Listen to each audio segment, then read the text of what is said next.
নমস্কার বন্ধুরা, আমার রান্নাবান্না চ্যানেলে তোমাদের সকলকে স্বাগত জানাই। আজ আমি বরবটি আলু বেগুনের একটি দুর্দান্ত স্বাদের ভাজা রেসিপি বানাবো। এই রেসিপিটি রুটি পরোটার সাথেও খেতে যেমন ভালো লাগবে, তেমনি ভাতের প্রথম পাতে শুকনো শুকনো ভাতের সাথে মেখেও দুর্দান্ত লাগবে। রেসিপিটি তোমাদের সম্পূর্ণ দেখার অনুরোধ রইল। আর ভালো লাগলে একটি লাইক, শেয়ার আর সাবস্ক্রাইব করে দেবার অনুরোধ রইল। তার সাথে যারা আমার ফেসবুক পেজ থেকে দেখছো তাদের পেজটিকে ফলো করে দিয়ে ভিডিওটি লাইক শেয়ার করে দেবার অনুরোধ রইল। প্রথমে আমি এখানে সবজিগুলো কেটে নিয়েছি। প্রথমে বরবটি ছোট ছোট টুকরো করে আমি কেটে নিয়েছি, আর তার সাথে আলুরও খোসা ছাড়িয়ে একটু আলু ভাজার থেকে মোটা করে কেটে নিয়েছি, লম্বা লম্বা করে কেটে নিয়েছি। আর তার সাথে অল্প করে সামান্য বেগুন কেটে নিয়েছি। বেগুনের পরিমাণটা আমি এখানে কম নিয়েছি। আর সমস্ত সবজিগুলোকে বেশ কাটার পরে ভালো করে ধুয়ে জল ঝরিয়ে নিয়েছি।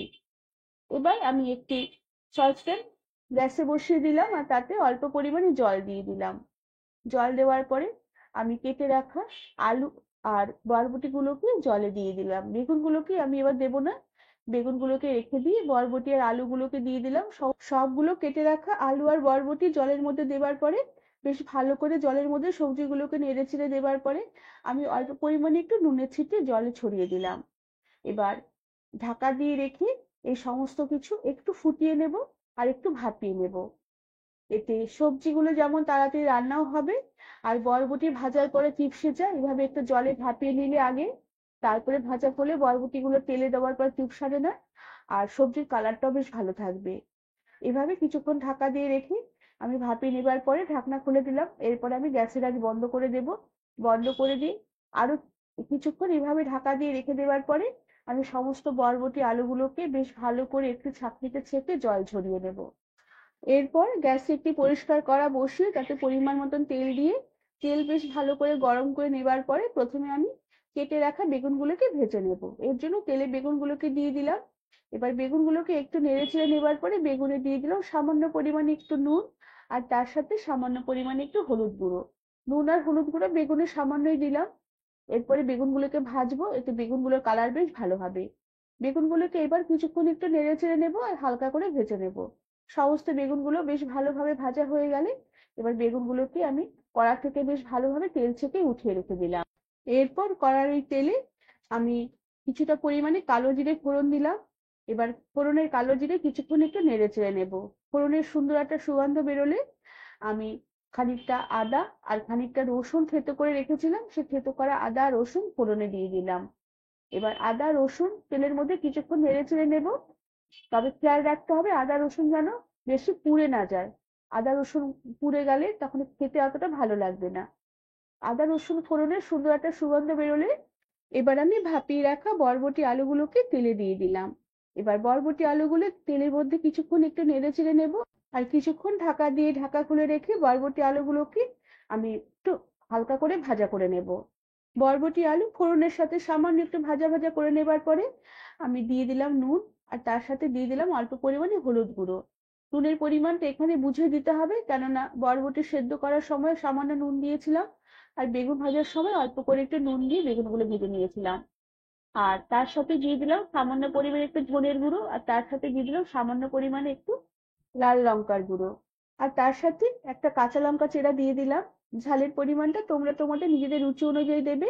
আর তার সাথে একটা মিডিয়াম সাইজের টমেটোর অর্ধেকটা করে ফালি করে দিয়ে দিলাম। টমেটোটা এখানে দেবে, তাহলে এই ভাজি রেসিপিটা বেশ খেতে বেশ ভালো লাগবে।